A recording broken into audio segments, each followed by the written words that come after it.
दुर्गम बनो पर्वतों सा मजबूत, साहस बनो अंधेरे में भी एकजुट। प्रातः का सूरज याद दिलाए नया सवेरा, हर दिन एक कदम तुम्हें करे और घेरा। कष्ट और संघर्ष ही बनाते हैं राही, जो लगे कठिन वही सफलता की निशानी। अटूट विश्वास रखो, मत घबराना, यूपीएससी के योद्धा हो तुम, जीतते हैं बस जाना। खाना नहीं खाए थे ना तुम रात को गिम्बा? देखो तो अभी तक रोटी पड़ी हुई है और यहाँ पे तुम पड़े हुए हो। झाड़ू लगाते वक्त भी आप नहीं उठे। हाँ, ये ऐसी है। ये मैंने अभी साफ कर लिया फाइनली। और इसके बाद मैं झाड़ू मारना स्टार्ट कर दी थी।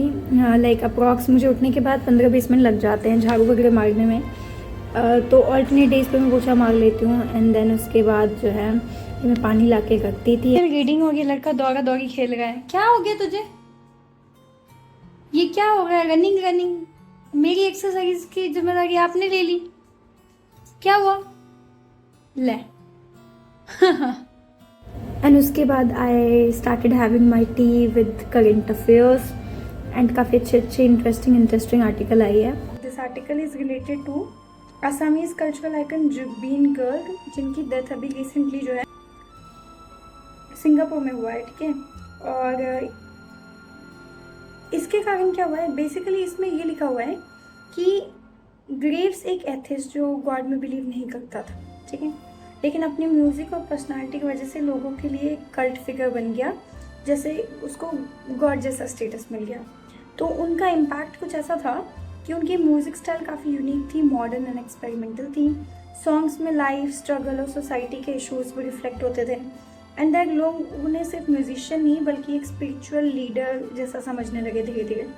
उनकी जब डेथ हुई तो सिंगापुर में थाउजेंड्स ऑफ लोग उनको रिमेंबर करने आए। ठीक है, पब्लिक ने उनकी डेथ को एक कल्चरल लॉस माना एंड ग्रेव्स की वजह से सिंगापुर की म्यूजिक आइडेंटिटी एक नई पहचान मिली थी। आज भी उनकी पॉपुलैरिटी उनकी रिकॉर्डिंग्स, कंसर्ट के मेमोरीज और फैंस के डिवोशंस में दिखती है। उन्होंने प्रूव किया कि एक एथिस्ट भी लोगों की ज़िंदगी में गॉड जैसी जगह ले सकता है through art, honesty and impact. Okay, so छोटा सा मुगल यही था कि टैलेंट और सच्चाई से इंसान की वैल्यू इतनी बढ़ जाती है कि लोग उसे वर्शिप करने लगते हैं, चाहे वो गॉड को माने या ना माने। ठीक है, चाहे यूपीएससी के लिए या जनरल रीडिंग के लिए, किसी भी पॉइंट में इस एडिटोरियल का मेन जो सिग्निफिकेंस था वही था कि कल्चर और आर्ट इंसान को इमॉर्टल बना देते हैं। And I just ended up my Indian economy and I was reading this Orwell का बुक्स। अच्छा है, you may can try this one. And अब जाना है take bath because I am now feeling bit tired because almost अभी 11 AM हो गया morning के। एंड मैंने इकोनॉमिक्स कंप्लीट कर लिया एंड पॉलिटी का रिवीजन जो था मेरा 1.5 आवर्स का स्लॉट था, बट नाइस पॉइंट वॉज कि I finished it in like 1 hour, less than 1 hour. So time stamp का कोई ऐसा वो नहीं होता है, मेरा ये होता है कि I should study what I feel that I should study and I give some time limit to myself कितने में फिनिश करना है। बट सम टाइम पहले हो जाता है, कभी कभी आधा घंटा एक्स्ट्रा भी हो जाता है, तो the time itself compensates. And right no यही है। और इसके साथ साथ अभी मैंने फिनिश कर दिए साइंस के 2 इम्पॉर्टेंट लेक्चर्स, यानी कि मतलब मैंने पढ़ा दिया। सो वो करना इम्पॉर्टेंट था, तो that also I have recorded but I will be posting in when I get time. उसको फिर पोस्ट करना है and in the next video for sure मैं आपको बताऊंगी कि किस तरीके से हम ना लाइक मेरा ये प्लानिंग है कि अब ना मैं लाइक टारगेट्स दूँ कि एक हफ्ते में लाइक 7 days में ज्योग्राफी फिनिश कैसे कर सकते हैं हम, starting from the basics. And like because I believe कि एक दिन में सारे सब्जेक्ट्स आप कवर नहीं कर सकते हो। मैं नहीं कर सकती, I don't know what other genius people, हम सब जीनियस होते, कोई ना कोई होंगे, बट मेरे से तो नहीं होता। तो I will be making a target, short target कि 7 days में 6 से लेके 12th तक की ज्योग्राफी या 6 से 12th तक ना भी हो तो, बिकॉज बेसिक ज्योग्राफी जैसे सब्जेक्ट्स के लिए बेसिक आपका स्ट्रांग होना is very important, right. Economics है, उसमें भी आपके बेसिक्स काफ़ी स्ट्रांग होने चाहिए। एंड टू फ्रेंकली स्पीकिंग मेरा इकोनॉमिक्स काफ़ी हिला हुआ है। मेरा ज्योग्राफी भी जो है लाइक 10th तक का तो ठीक है, 11th और 12th जबकि वहीं सेम रिपीट होता है, वो फिर भी पता नहीं बहुत से ऐसे टॉपिक है जैसे ओशनोग्राफी हो गया, राइट, एंड क्लाइमेटोलॉजी हो गया, तो ये सब चीज़ें बहुत ही मुझे डराती है। तो that is why I will be making a separate video, may be next video में मैं आपको प्लानिंग करके बता दूंगी कि एक हफ्ते के अंदर हम कैसे कर सकते हैं, एंड आई ट्राई कि हम साथ में कर लें, इट वुड बी बेनिफिशियल। देखते हैं अब हो पाता है कि नहीं हो पाता है। सो या दिल्ली की बारिश ना शेड्यूल देखती है ना टाइम।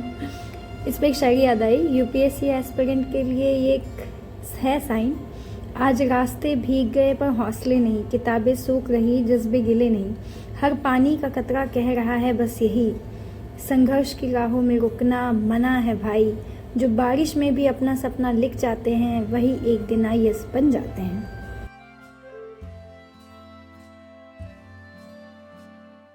और ये पूरा बारिश से मेरा घूम यहाँ तक पानी। हम लोग ना बारिश में गिम्बल को छत पे लेके जाते हैं या बालकनी में लेके जाते हैं और हम उम्मीद करते हैं कि वो थोड़ा सा एक्सप्रेसिव होगा, लेकिन वो बस सो जाता है। सी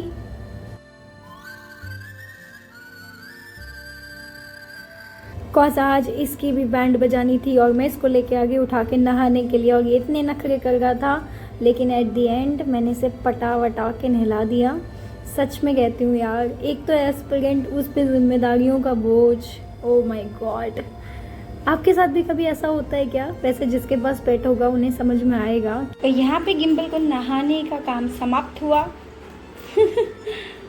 और गिम्बल के अब खुद के पर्सनल सेल्फ केयर रूटीन का टाइम स्टार्ट।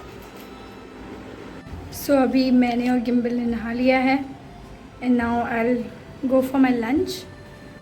और लंच में आज बना था दाल चावल और साग बनाया था मैंने, जिसके शॉर्ट्स भी मैंने अपलोड किए थे, लेट्स मेक साग वाला, देखना ज़रूर।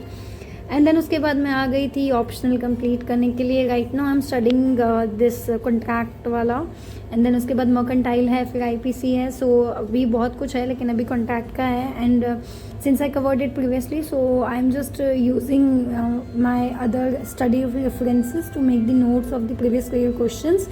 एंड देन उसके बाद I have completed this mock test of polity, and then revision के साथ आज का ये मेरा सेशन एंड होता है। Thank you so much for loving me this much and staying connected to me. I hope to see you again in my next vlog.